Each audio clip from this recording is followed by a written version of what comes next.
Hi friends, welcome back to Texas Family Life. My name is Kristy and today I wanted to show you how we homeschool 5 kids. Rather, we homeschool 3 of them and 2 of them are too little to really be doing any school. Now, to be honest with you, I was a little bit hesitant to do this video because homeschooling your children is different for every single person. Every single family does it differently, and there's always going to be families that do it better than you, in your opinion, and families that, try a little harder, in your opinion.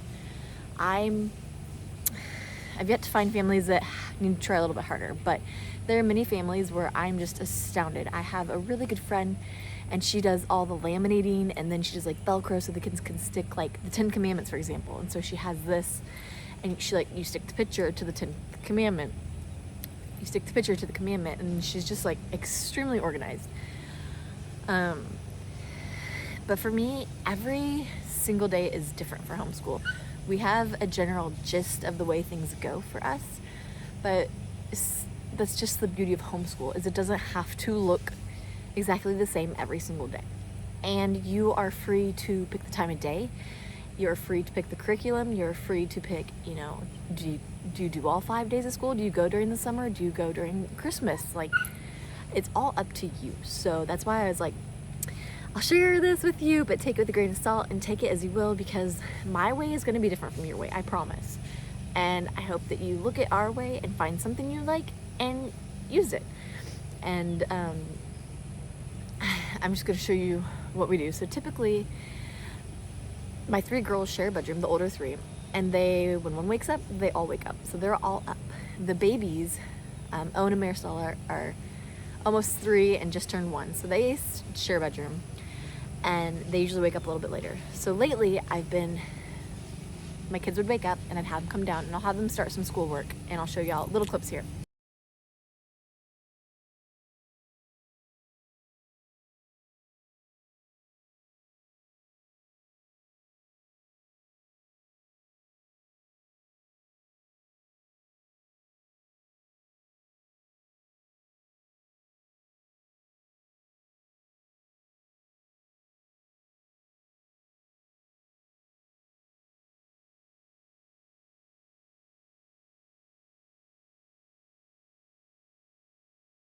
I have them start some schoolwork that they can do independently. So Edith, my youngest, is 4, and she needs the most help right now because there's a lot that she just needs instruction with. But the older 2, I could say, get your writing book out, and they'll start their writings for the day.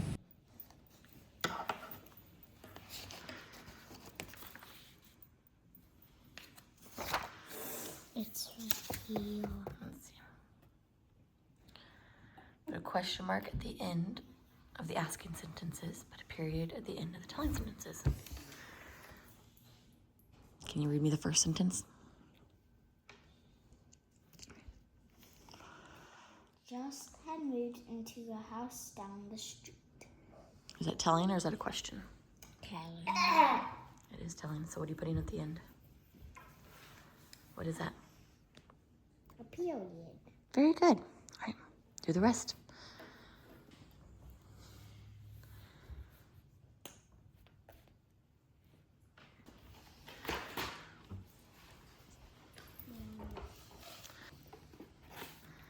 I'll look a pencil. Okay. Now baby goat. This is a baby goat. So can you read this word? Can you read it for me? Say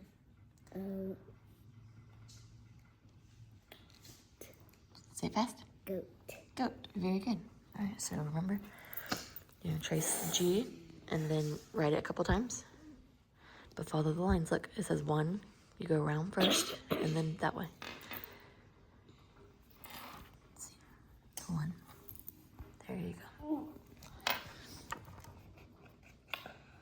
Good job. Are you on your next page? You're only supposed to do 1 a day. See, it says week 4, lesson 4. And you see how big this comes up here? You need to write it little, like they did. So do a line and then a little bump. So try doing that again, okay? Do a line. Yep, and then a little bump. Make sure your line goes all the way to the top. There you go.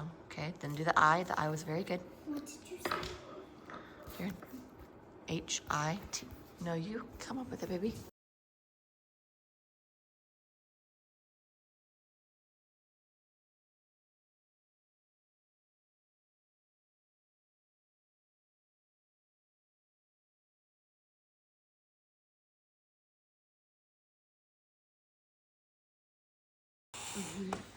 So once you draw a line from a group of 6 to the number 6. So count them. And if they have 6, let's see. 1, 2, 3, 4. Do you draw a line? Nope. Nope. So count them and find them one with 6. 1, 2, 3, 4, 5, 6. So what do you do? Good job. Now, a little hidden blessing is one of my daughters has congenital hypothyroidism. So she takes her thyroid medicine in the morning and cannot eat for 30 minutes. So I don't make her be the only one that doesn't eat. She gets her medicine and then we don't eat right away for breakfast. So when my kids wake up, they know that we're not going to sit down and eat breakfast immediately. So we get them started on some school and they start some while I'm in the kitchen making breakfast, and then I can like step aside and help Edith with hers. And it just goes really smoothly, especially while the babies are sleeping.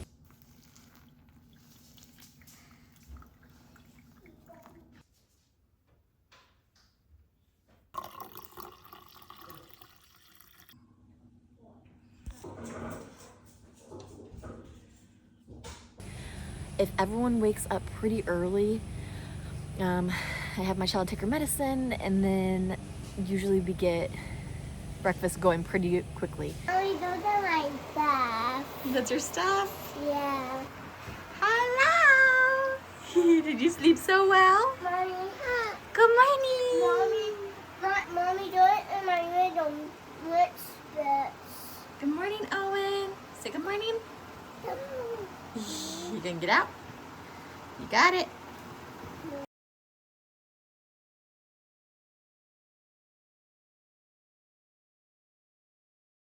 And so on those days we eat, and then Owen and the baby just play, and they play independently while we do schoolwork. Now, I am the kind of mother who doesn't sit and play with her kids constantly. I do read to them and things like that, but I've always been like, okay, I've got to take care of the house, you know, y'all play together while I'm doing the chores or I'm getting breakfast ready. And so Owen is really good with playing with Marisol. They'll play together or she'll play by herself, and we just have like a little toy section in the living room and she goes and plays over there. So on any typical school day, I try to do a page of math, a page of writing or reading.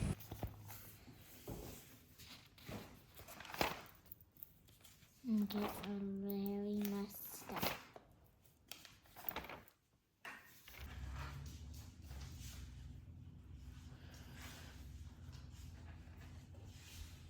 Very good. Mommy, even though I like toast, And like reading a book, Isadora loves to read, so she'll sit and read to her siblings. Juan Diego, a 57-year-old Aztec Indian couple lived in a village a few miles north of the present Mexico City. His wife died 2 years before. Then there are subjects that we do not do every day, so like science. Not doing this one, just say it. We also like to do a quiz. We will. A type of bug, so we can color it in. I don't see its 3 eyes. Yeah, it's a bumblebee. These are It looks like a type. Geography, we don't do every day. We do one a week or just a couple days a week. But then we'll find like little science projects to do, like this one where we are trying to grow salt crystals on a rock and some string. So we set that up and I have them talk about like their hypothesis and what they think is going to happen. And that's one that I just like made up. One of my kids found it in one of her books, growing salt crystals, and it interested her. So we're doing this experiment. All right, so we're making salt crystals. Salt crystals. Salt crystals. Salt crystals. You don't have to say it. So Izzy found a recipe in her book to make some salt crystals for homemade. So we're gonna try to do that. And it'll be really cool. So Izzy, I'm gonna pour this water in here and then we're gonna stir it around. Can you go get a spoon? So we get to pitch sticks. Mom, is there ice in here? Nope. What is in there? Who knows what's in there? Salt. Salt. And what? Water. Water. Cold water or warm water? Warm Can water. you feel it? Let me see yours. You tied your string to your stick? Show me. Good job. Okay, now you're going to tie your rock to your string. That's gonna be tricky. Ew.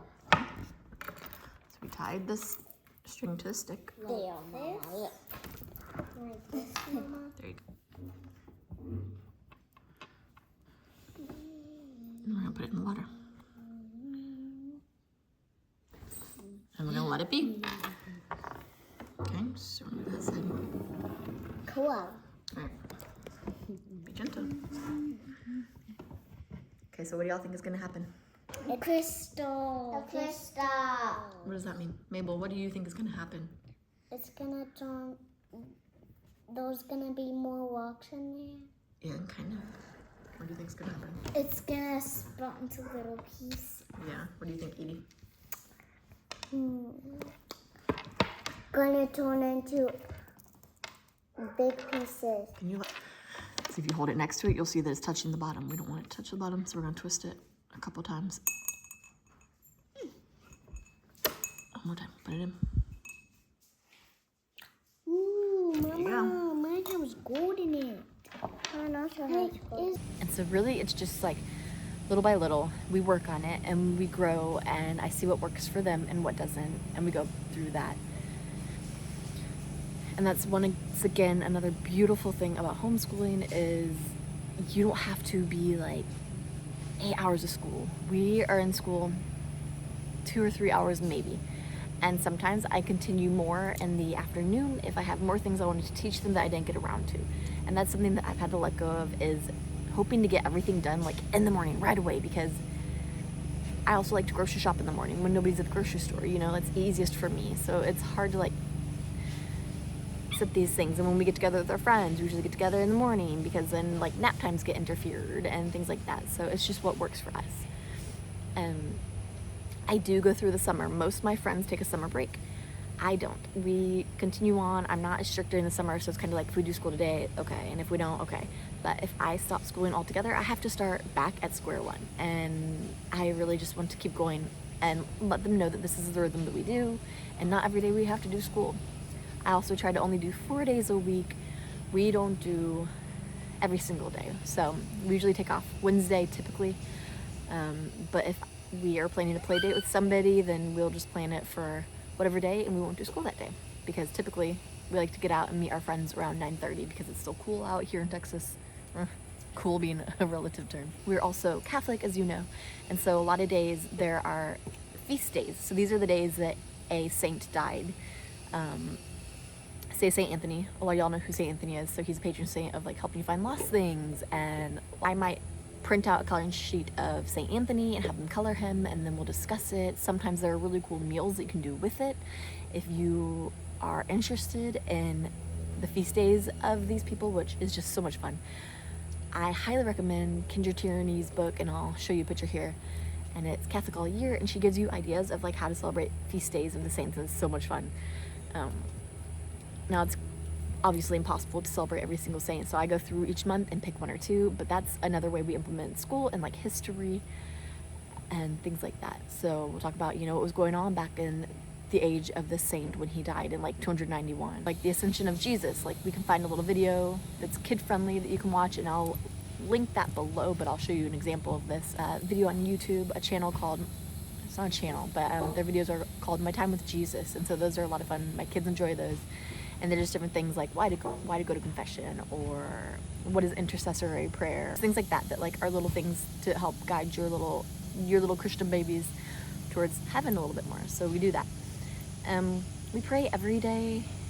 Every morning we pray, every evening we pray in the middle of the day. There's a lot of prayers. So a lot of times I'll try to incorporate Latin into our work. I'll print out a sheet so I can memorize it, but we've memorized, the Hail Mary in Latin and the Salve Regina, St. Michael prayer, many more. Trying to learn the Our Father in Latin, but it's long. So it helps if you put it to song or not, but my kids love memorizing things. So we'll go through it. I'll go through the whole prayer in English and then in Latin, and then we'll learn like a paragraph a day, and we'll just repeat it, and then work on it, throughout the week. And our goal is to like learn that prayer that month. So like I said, with the homeschooling, you can really do anything you like. And I think the goal is to just like have a rhythm that you like, that works for you, for your kids. I hear a lot of people saying like, I'd be so bad at homeschooling because I'd be a strict homeschooling mom, and that would just be your style. Like, I know moms that have uniforms for their kids, and so their kids get dressed in the morning. They're expected to be at the table at 8 o'clock in the morning, and they start school right away.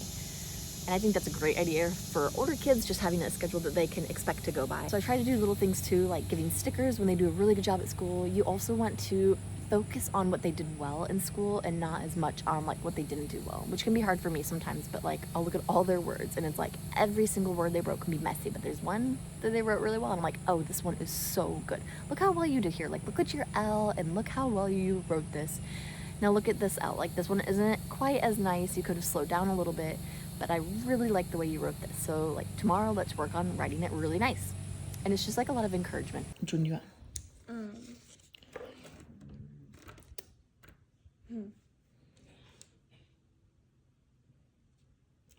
Green. Green is Mommy's favorite color. You've done a very good job today.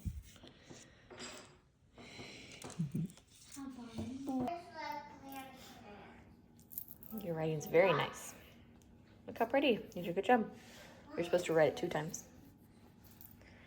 Can you write it one more time? It's quicker when you do it one time.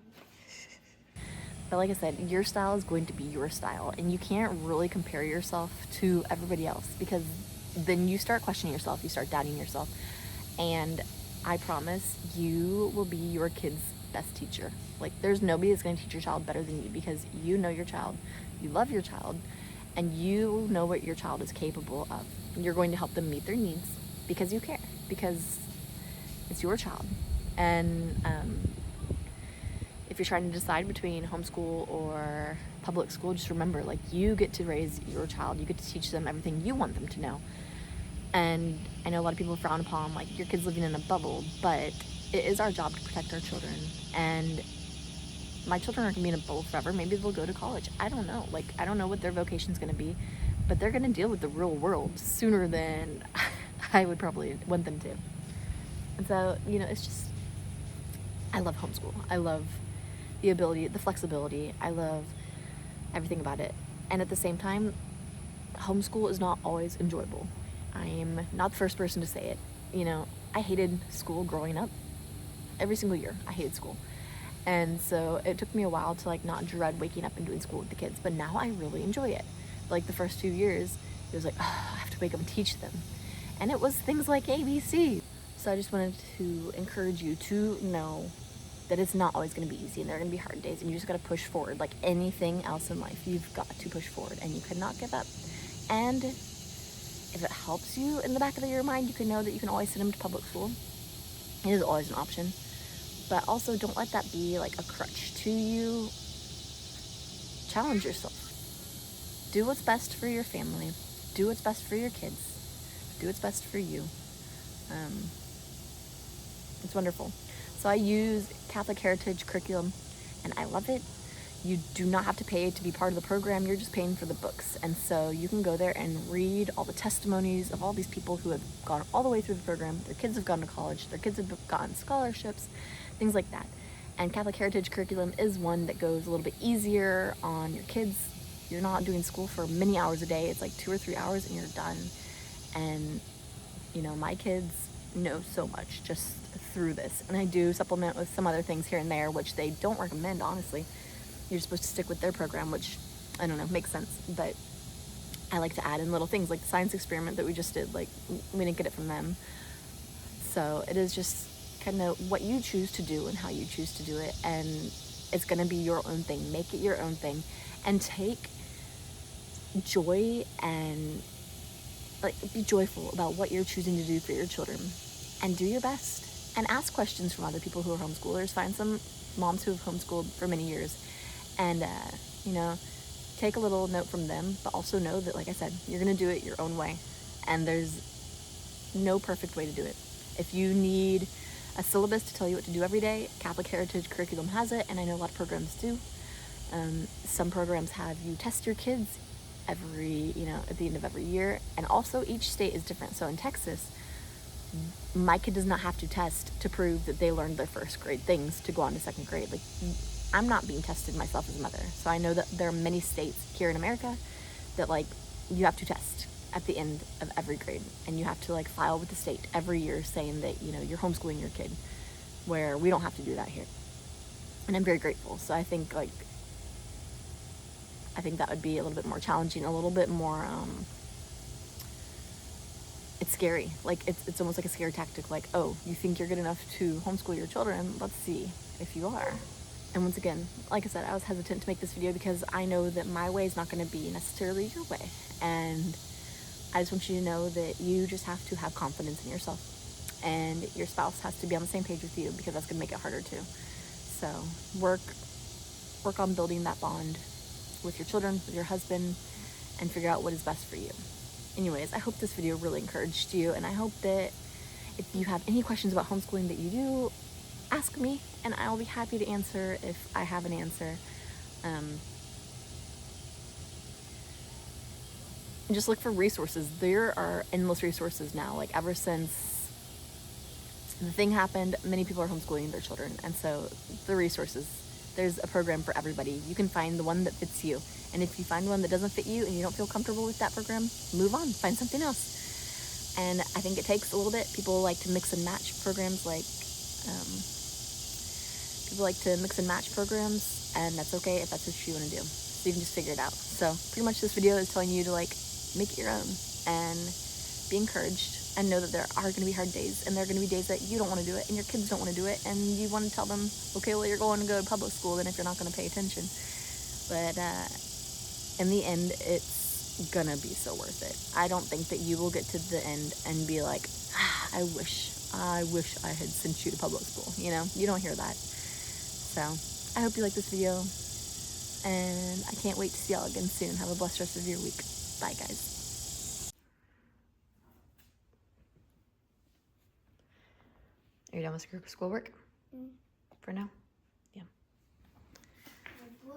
I am a mother. Maricela! I want to say puppy.